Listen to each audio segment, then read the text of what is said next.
Why are you guys all sitting back there? Yeah, Really? There's seats at the table. Introduce people, and then they were going to come on. Oh, okay. Thank you. Thanks, Guy. this is like church. Nobody wants the front row. I know. Thank you. Yeah. Let you, Paul, do the honors then. All right. Order. Thank you. Yeah, thank you very much for coming to this meeting. This is the annual presentation of mostly the actuarial funding of the police and fire pension plan. This year we are going to start a new tradition with Guy's help. It's Guy Pinkman, he's chairman of the Police and Fire Investment Board. He has some information that he's going to share with you, so I'll turn it over to Guy. All right. Like you said, my name is Guy Pinkman. I was actually a firefighter here in town for 31 years. I've been on this board for 14 years, and I am the chairman, active chairman of the board right now. What we're going to do is we're just going to go over some things that we've gone over internally, so that hopefully we can shed some light on where we're at, where we're going. And then the actuaries will get up and explain how we do the things that we do, and hopefully we can answer any questions that you might have. If we don't have those answers, we'll get those to you as quickly as we can. Let's start out with last year was a very tough year for everyone in the entire country and globe, with some things happening in the market that no one expected necessarily, and no one has experienced before, with the downturn on both the bonds as well as the equities. But with that, let's get into where we are and what we do. Okay?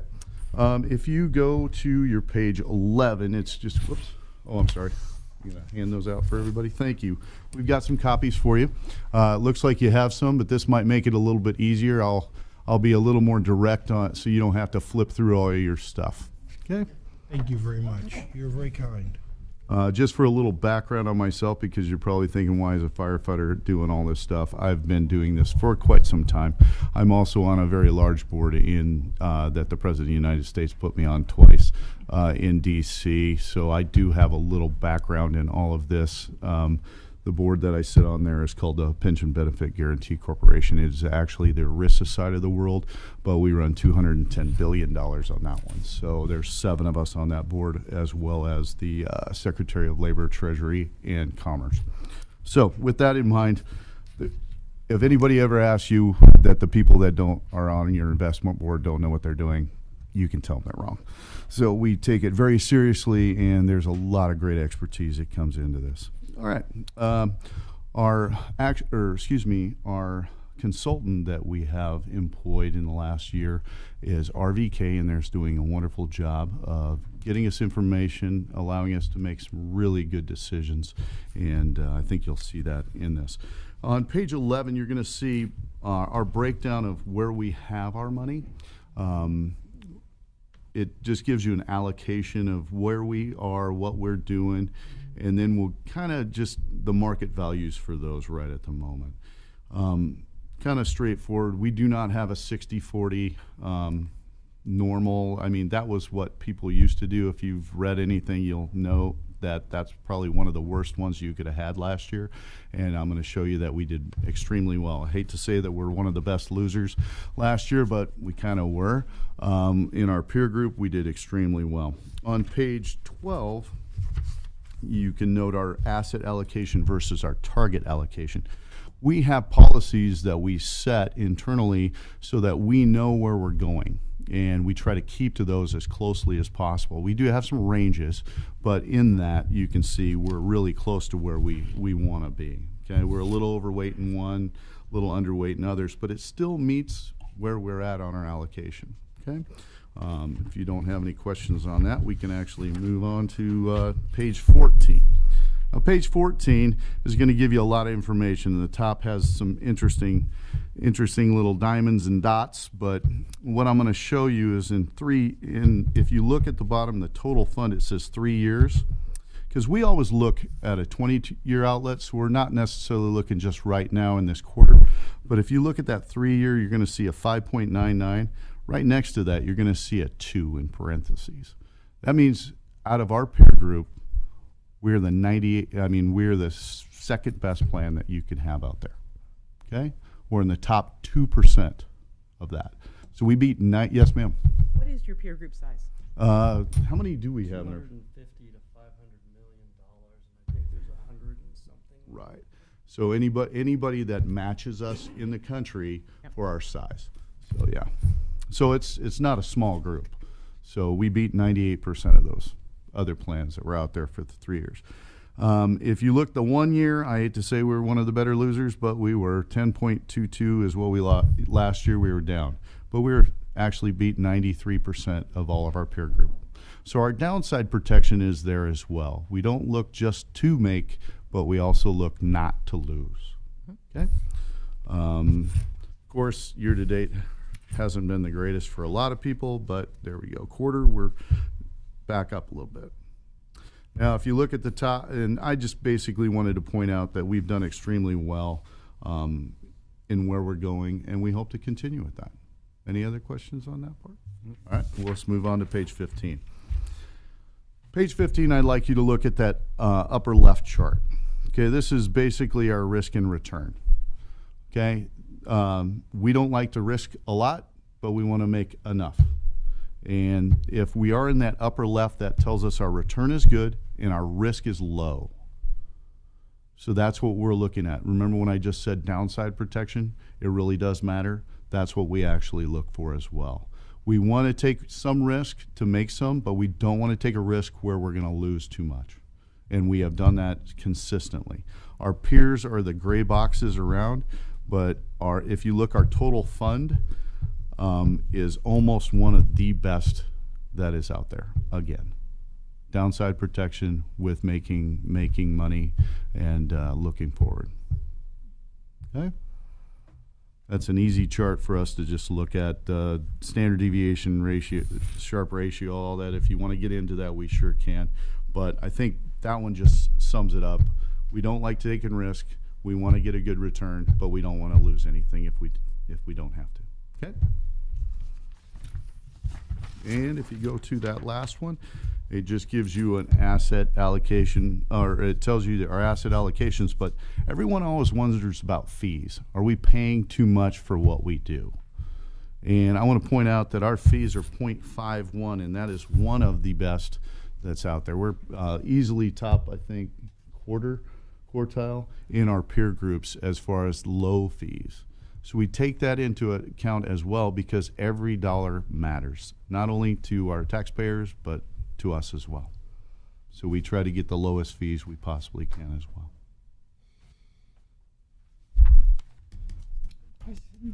Questions for Guy? Yeah, just a Yeah, quick- Tom? quick question. How often do you guys get together and analyze your asset allocations? And how often do you analyze the potential ranges that you're allowing investment in? And just give me a broad overview as to Okay. how often you guys get together. So we get together 4 times a year, quarterly, as an investment group. As far as an asset allocation study, we just finished one in last May. So we started it in January, May, and we looked at where we're at. As far as our internal, what we do is policies and where we're at that time, we do that every 3 years, I believe. We have that at a mandate, 3 or 4 years. We go over and look at all of our policies, all of our procedures to make sure that we are actually in line with these. If we get out of line with any of those that we've already set, we know that right away, because every quarter we're saying, okay, here's where we're at on those. But we could, if we needed to, in that 3-year span, change those policies and procedures based on something that would happen. But we haven't really made too many big changes on that. But our consultant comes back with a asset allocation study based on where we're at, where we need to go, and what we project that we can do. Does RVK make changes of substantial notes? No, not necessarily. I mean, so RVK started a little over a year ago. Yep. Yeah, so a little over a year ago. So we would, when everybody has opinions on everything and they have different analysts based on their experience, they could bring us something and we can look at those things. When we look at our asset allocation study, it's based on our internal, this is where we want to go, not them. So they're trying to place that inside of our framework. When it comes to looking forward, There are suggestions that are made, and then we take those suggestions as far as if we want to be passive versus active, and in manager selection, or where we want to be in certain areas like private equity versus public equities, and how we want to break that down. And we can make those changes. They still stay inside that allocation area, but we can do those as well. I was just curious as to how often you guys met, discussed those Right. allocations and potential changes to allocations or what have you. Yeah, quarterly we meet, and we can do that any of those times. But Really, I like to say pensions are big giant ships. It takes a lot to get that pension to switch positions, and that's good, and that can be bad. But most of the time, when your outlook is 20 years, you don't want to make giant changes too quickly. Very good.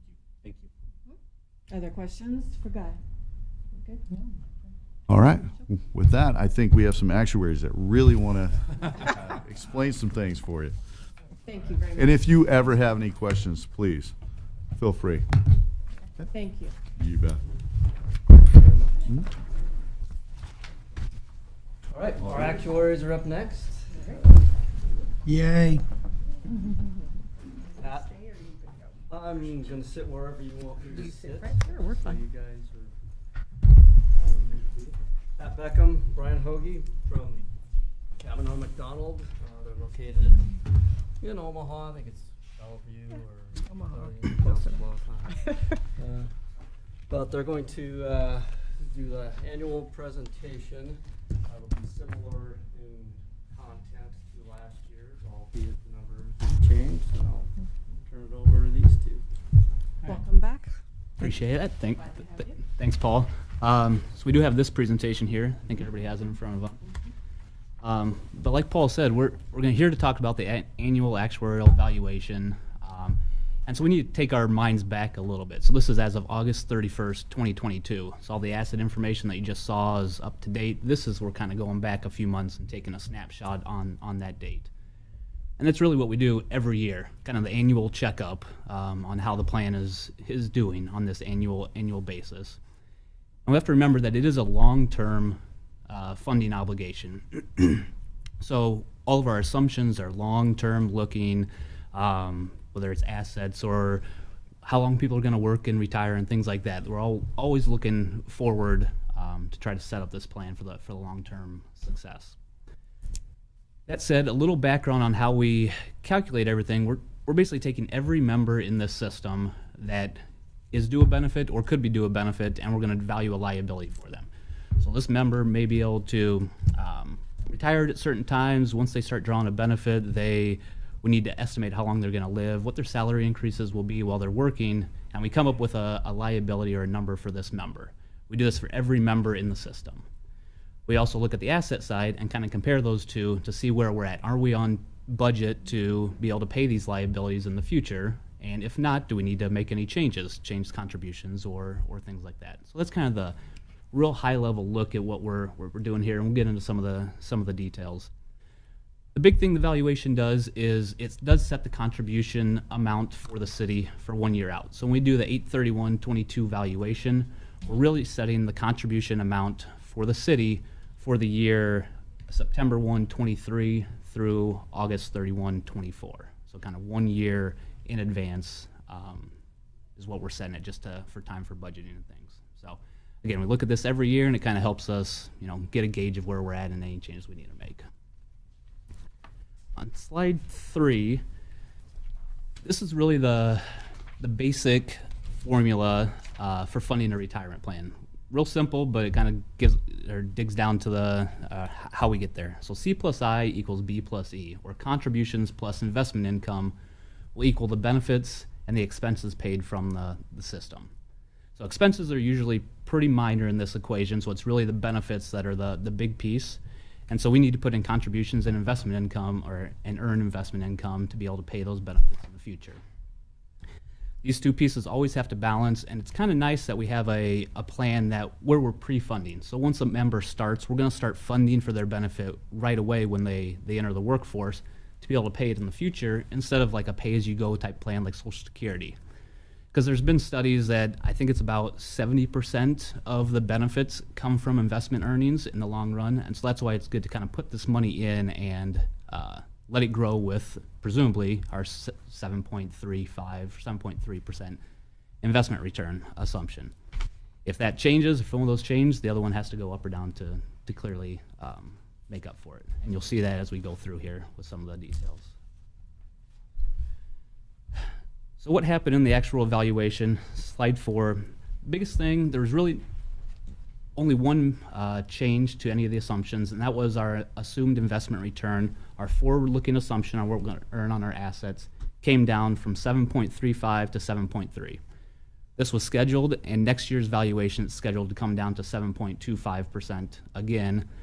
And I believe next year, or maybe in 2 years, we will do the next experience study where we take a full look at all the actuarial methods, assumptions, including this investment return assumption. But that one more step down to a 7.25 long-term assumption is kind of where we're going next year. That increase or that decrease in the assumed rate of return did increase the actuarial liability by a little over $2 million. Again, if we're earning less on our investment income, that C piece has to go up in that equation. And so that's where the contribution rate increased by 0.46% due to that change in assumption. So just a quick overview of the key results before we get into the details on slide 5. The actuarial liability, we have 2 columns here. The first column is the current year, and then the right column is last year's valuation, just for comparison. So our actuarial accrued liability, again, for all these members that we're going to pay benefits for in the future, increased by about $17 million. So we're at $375 million for the plan. The next line down, the actual value of assets, is a smoothed value of assets, and we'll get into some details here in a few slides. But that increased by $18 million, so $306 million. The difference between those two is our unfunded liability. So in a perfect world, our liabilities would equal our assets. We'd be 100% funded. We're kind of on budget to make this. We do have a little bit of a gap, and so that we'll later talk about how we'll fund to kind of close that gap on that unfunded piece. But it did come down from 70 to 69 million. And then if you look at the funded ratio, it's essentially the assets divided by the liabilities. What's that ratio? And we're at 81.6% funded on an actuarial basis, and then using the market value of assets, a little over 80% funded.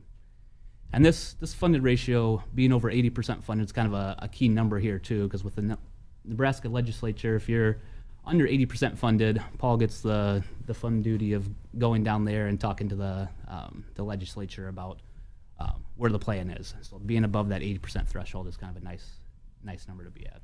Brian's giving me a little more credit than I deserve.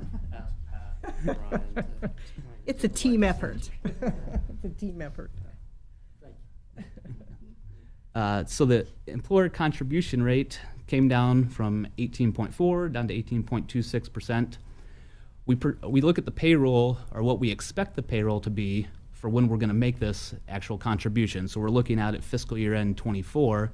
That's up from before, because then we assume pay increases for people.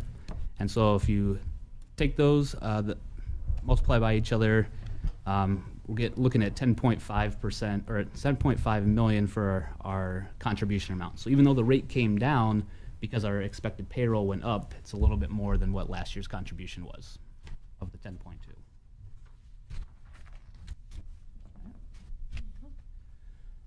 Slide 6. So kind of going back to what I said, we value every single member in this plan, anybody that will be due a liability. And so this kind of shows the membership from this year compared to last year as of August 31st. So the first group, the active membership, still right around 600 members. And these are members that are currently actively working and accruing a benefit. So again, right around 600 members. Drop members, these are people who have elected into a deferred retirement option plan. They're essentially have already kind of locked in what their benefit's going to be when they retire, but have a few more years on their contract to work or have been scheduled to work. So we have a few members in that group. Inactive vested are anybody that has left the workforce but will be due a benefit in the future. So again, we need to capture that liability. Refunds are just a refund of member contributions that are no longer working but they weren't vested. And then the last group are anybody that is currently receiving a benefit payment. So in grand total, 1,244 members, very close to last year, kind of a stable population, which is what we would expect. Again, trying to capture every membership group to get all the liability that the plan could be owed. Slide 7. So that's kind of the membership group, how we develop our liabilities. The other piece is the assets. And so we'll look at the assets a bit here in the next few slides. This graph here shows, in the blue line, the market value returns over the last 20 years. The red line is the smooth value, or the actuarial value of asset return over the last 20 years, and then our assumed rate in the black. And it's really a good visual representation of why we smooth assets. Again, everything's long-term in nature with the pension plan, and so by smoothing in the asset returns over a 5-year period, it really helps mitigate the volatility, especially in these last 2 years, right? When we had a 22% return 2 years ago, and then a -4% return this past year, that's the highest return we've had in 20 years, and then besides the Great Recession, the lowest return we've had. And so instead of reflecting that and seeing the contribution amounts and rates jump up and down, by using the smooth assets, or a smooth asset value, it really mitigates that to come in. And so it really has done its job the last few years with the volatility in returns. So on 8, we look at the the system assets, the amounts that we had. So one column is the market value of assets. The right column is the actuarial value of assets. So at the beginning of the year, the market value, we had about $319 million. The next 4 or 5 lines are really the cash flows, the contributions that came into the system, the benefit payments and expenses that went out of the system. And then the investment return on the market value lost about $13 million during the year. So our market value as of August 31, 2022, again, bringing our mind back to that date, about $301 million. The actuarial value, again, that smoothed value, because we had that year a couple years ago with that 22% return, we did have some deferred gains. So we don't recognize all those 22% of gains in 1 year. We kind of kept some of them off to the side in case we had a downturn, which we did, and so we used those up. And that's why, if you see on the actuarial side, we actually had a $22.8 million investment gain that year. So that amount is $306.4 million. And that smoothed value, or that actuarial value, is what we really use in all these calculations. So when we talk about funded ratio, or we're developing our contribution rates and amounts, we're using this smoothed value. So it's nice to have the market value, but really for the actuarial purposes, we're using that actuarial value. And so on the bottom right, you do see that we had an 8% return on actuarial value of assets. That was above our assumed rate of return of the 7.35. And so because that difference, that 0.65% above what we assumed, it actually flows through as an actuarial gain. And we'll see later that reduces our unfunded liability by about almost $2 million. That's what we're shooting for. Got it? Okay. Okay. All right. Slide 9. Kind of looked at the funded status, but just again, kind of compared year to year what we had. So just real briefly, the unfunded actuarial accrued liability, again, the difference between the assets and the liability, right, that $69 million mark, and then the funded ratio being that just under 82% that we kind of talked about. That 80.2% on the market value, briefly mentioned again, would be if we recognized all the deferred, actually it's a deferred loss now after last year's asset performance. If we recognized all that deferred loss of assets in 1 year instead of smoothing it out, that's what our funded ratio would be. So if we use the market value. On 10, a little comparison of how we got to that $69 million number of unfunded liability from last year to this year. Kind of what happened in this last year that was different than expected based on our actuarial assumptions.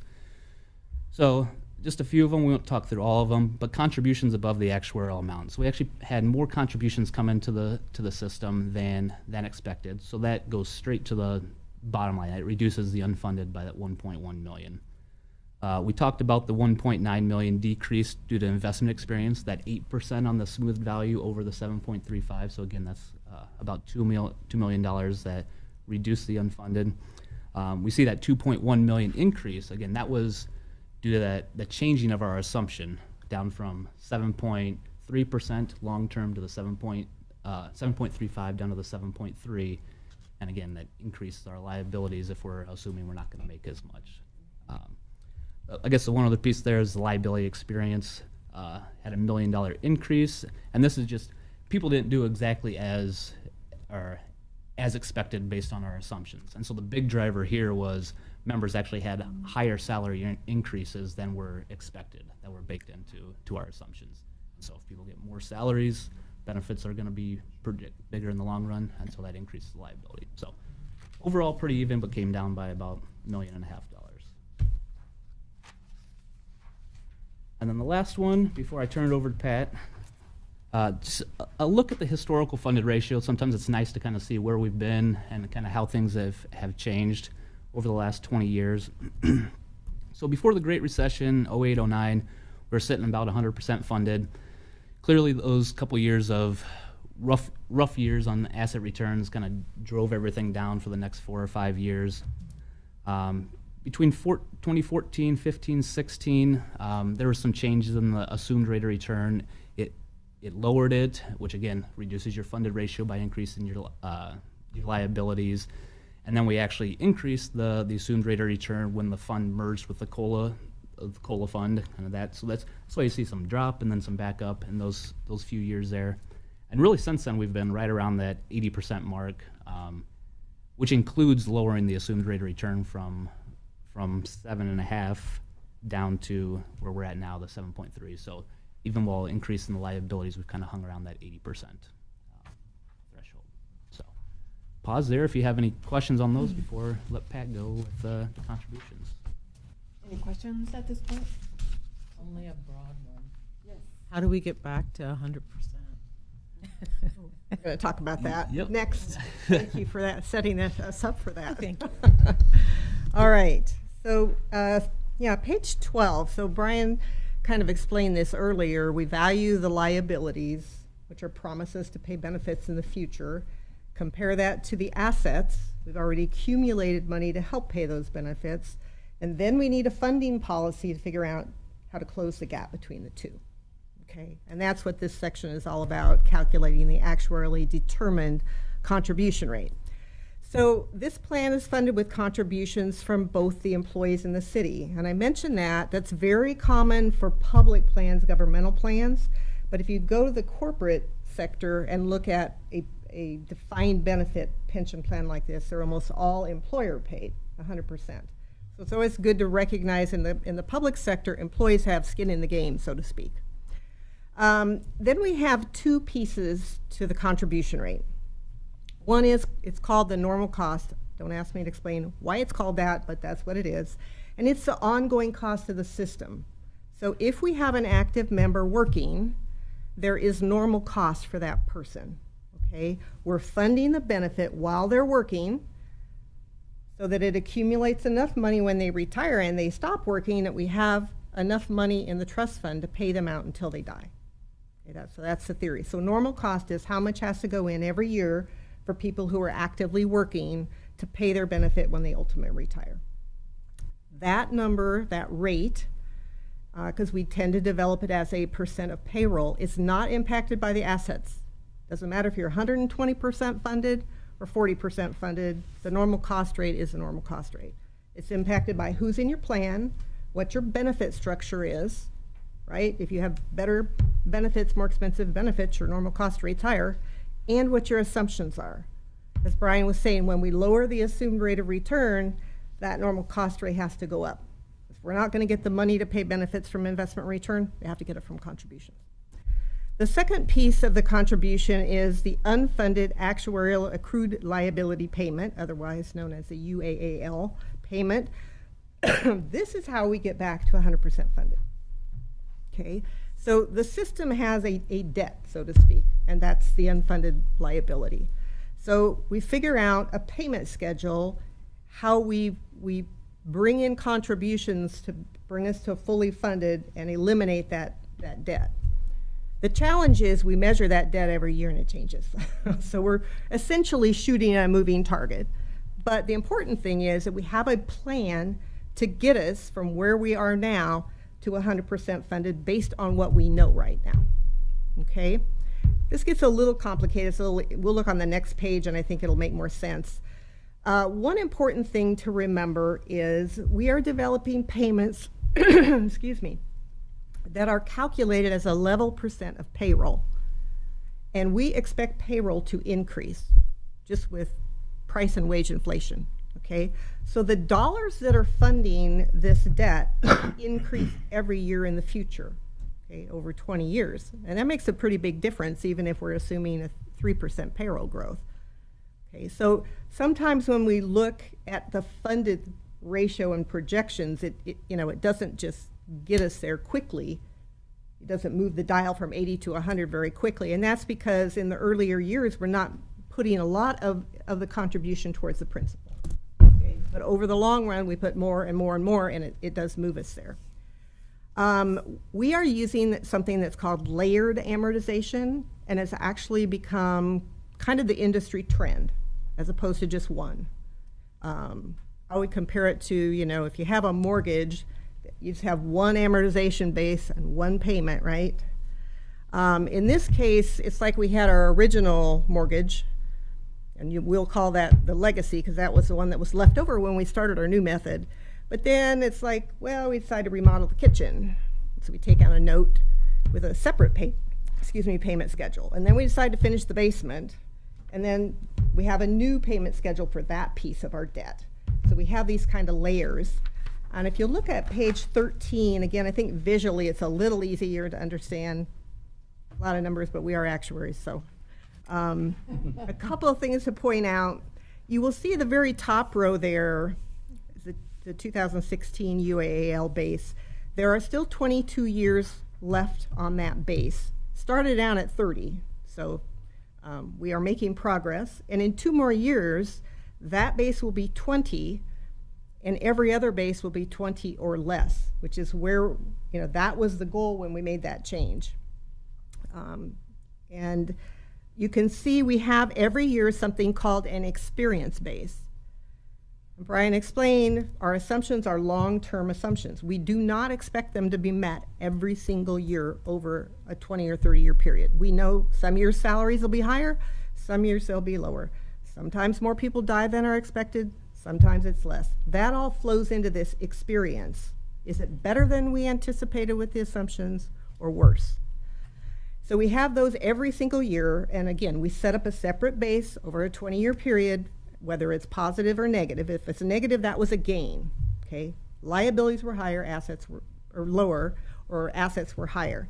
And then you can see for 2019, 2020, 21, 22, we have this assumption change base. That's that phase in of moving from 7.5 down to 7.25 incrementally to make that a little easier to handle from a budget standpoint. If we look at the far right-hand column, these are our payments on these pieces of debt, so to speak. And you can see that the legacy base is $4 million, out of 5.1. That's our big one. We get rid of that one, we'll be in a lot better shape. And then we have a lot of different ones, but basically, if we look at the change in assumptions, that counts for about 1.6 million of the 5.1. So that has had a pretty big impact over time. And it's interesting because it doesn't seem like moving 25 basis points in an assumption would be that big of a deal, does it? Okay, so we moved from 7.5, and we're not even to 7.25 yet. But that's a very, very powerful assumption in our work.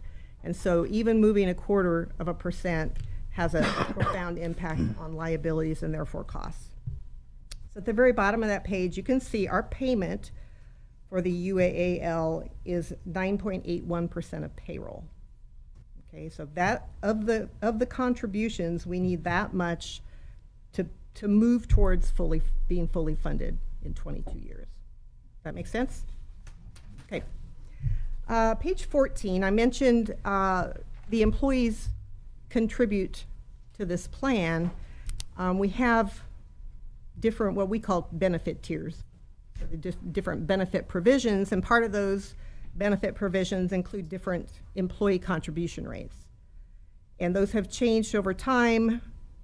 we still have 15 people that are in a plan other than Plan A, which has an 8% employee contribution rate. Obviously, over the next few years, we'll likely move where everybody will be in Plan A. So the far right-hand side, again, a lot of math, apologize, but the bottom line is there's a blended rate based on the people you have, how much they're contributing, what their payroll is, right? And that blended rate is 7.74%. It's kind of interesting, in the footnote you can see in the 2015 valuation, that was 6.88. So it's almost moved 1% since the 2015 valuation. Slide 15, this kind of summarizes our actuarial determined employer contribution rate. Again, you've got the 22 valuation compared to the 21. We're very comparative in nature because we like to know why things changed and how much they changed. Remember that the 2021 valuation was, again, using the 7.35% investment return assumption. The 22 was using the 7.3. So we have that change built in there. Remember, I think Brian mentioned that change was just under 0.5% of payroll impact on contribution rate. And again, we've talked about normal cost, 16.19%. Members are contributing 7.74. That leaves the employer at about 8.45. Remember, I think I'm right, they are not covered by Social Security, correct? Yeah. So your employees are not covered by Social Security, which is 6.2% each. So you can kind of look at that and take that into account. Then we have that just under 10% contribution to move us towards being fully funded and eliminating our debt. So the total employer contribution rate is 18.26. You saw that number earlier, down from 18.4. But as Brian mentioned, covered payroll increased, and therefore the dollar amount of the contribution is about $10.5 million compared to $10.2 in the 2021. And again, this will apply for the fiscal year beginning September 1, 2023. Questions? Any questions? All right. Well, slide 16 is an interesting one because we do this little 5-year kind of a simple projection, but because we have smoothing, that little snapshot doesn't always tell us the whole story about where things might be headed, okay, because we haven't recognized all the investment experience that's happened. We use a 5-year smoothing period. So for last year when we had, -4, we've only absorbed 1/5 of that ugly return, and we've got more to come. So this helps there. Again, we've built into these projections the change that is scheduled for the next valuation to move to 7.25. We haven't reflected any other changes. As Brian said, we'll do an experience study after that, where we look at all the assumptions. We'll get input from the investment consultant, the investment board, in determining, whether to continue to make changes to the investment return assumption or not. And we look at all the other assumptions as well.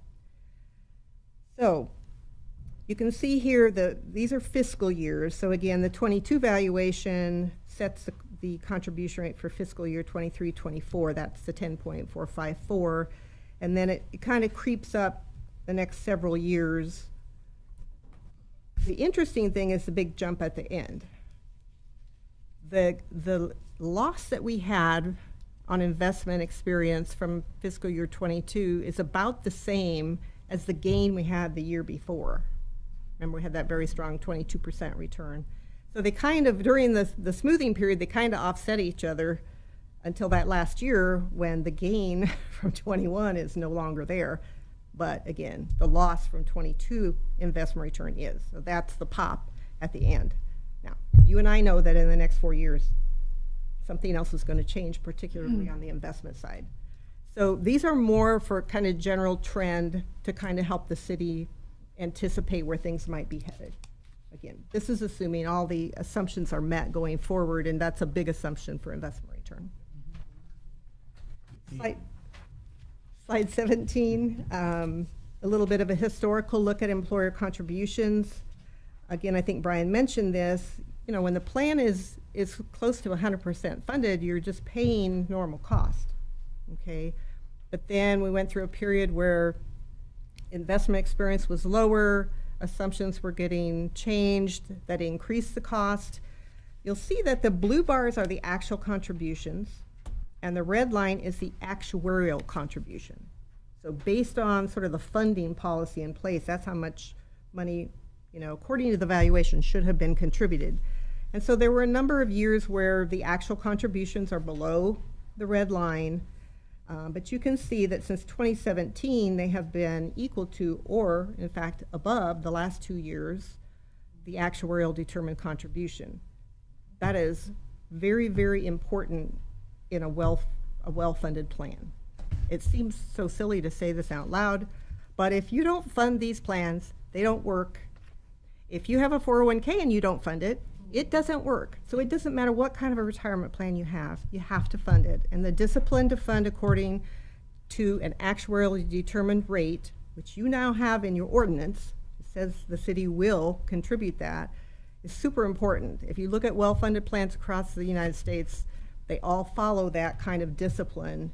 And I mean, you guys are above 80%, which is very, very good. And that's above the median if we look at other large public plans. So, and again, the last 2 years, more has gone in than sort of the minimum actuarial amount. The additional money that goes in, you saw it, it lowers your debt immediately. It's like if you have a personal mortgage, if you make an extra $50,000 contribution, it lowers what you owe. So that's positive, and it keeps the contribution higher. So if you get this movement in your contribution rate, it doesn't necessarily pop you up above where you've been. So that's a really good practice as well. Slide 18, want to spend just a few minutes to talk about risk. The hardest part about managing these plans is contribution volatility, which is directly related to investment return volatility, because that's the big driver. Again, C plus I equal B.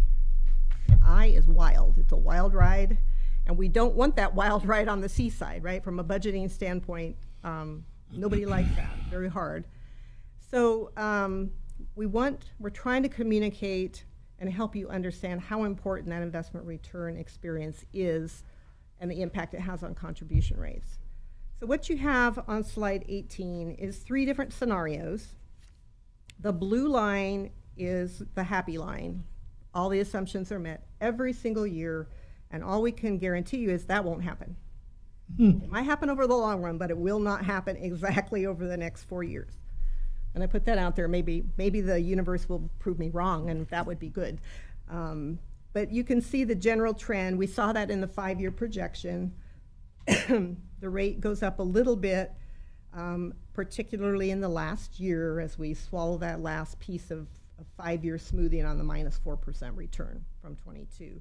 We end up about 12.3 million in fiscal year 28. If we change the return for the current fiscal year, just that one return, all the rest of them remain equal to the assumption of 7.25, and we just pick, a 0% return or 14.6. There's nothing magical about that. We're not predicting anything. Just for a sensitivity analysis, what if? You can see that at the end of this 5-year period, with a 0% return, we'd be at 14.3 million, so 2 million higher in contribution. And if we got a 14.6% return, we'd be 2 million lower. So it's a pretty wide range based on just what happens in one single year. And that's the power of the investment return. And back to something Brian mentioned earlier, 66-70% of every dollar that's paid out of the trust fund comes from investment earnings. So you can see why this has such a dramatic impact on the contributions. And that's why you have an investment board that spends a lot of time, hires experts, and does their due diligence to make sure you're getting, the biggest bang for the buck on the investment side. That's where it's at. Slide 19, again, reinforcing the importance of investment return. We've mentioned this multiple times. We're phasing down to 7.25. This is just looking at what if we were using 50 basis points lower, 6.8, or 50 basis points higher, which would be 7.8. How would that impact the valuation results? The ones in the middle are the numbers we've just gone over with you. Again, at 6.8, the employer contribution rate would move from 18.26 to almost 23%. The contribution would move from 10.5 to 13 million. And the funded ratio would go from 81.6 down to 77. Again, 0.5% is extremely dramatic. Obviously, it moves the same direction if you go to 7.8. We bring this up again. We don't know what the next experience study will bring. That's why we do them. If we knew the answer ahead of time, we wouldn't have to do the study, and we wouldn't have to charge you for it. But the median, if we look at the National Association of State Retirement Administrators public fund survey, it's about 130 large plans. If we look at the median return, it's 7%. Now, it's like every survey, right? It's a lot of information, you know, and that's a median. And that's driven heavily by asset allocation. So, and every board has a different risk appetite. So there's a lot of variables that can influence that. What's probably more relevant is that there has been a definite trend down in the industry. If we look back about a decade, you would see that 8% was the most common, the median, the mean. I mean, that was very, very common. And that has moved, again, down to 7. So it's been that trend down, partially from lower inflation, partially from lower kind of expectations on capital market assumptions. But it's just, I think, important to understand that these changes, even small changes in that assumption, can have a very powerful impact on the valuation. But again, if that's what we think is going to happen, better to change the assumption and start funding it now than to have those losses unfold and be playing catch up and not moving towards full funding.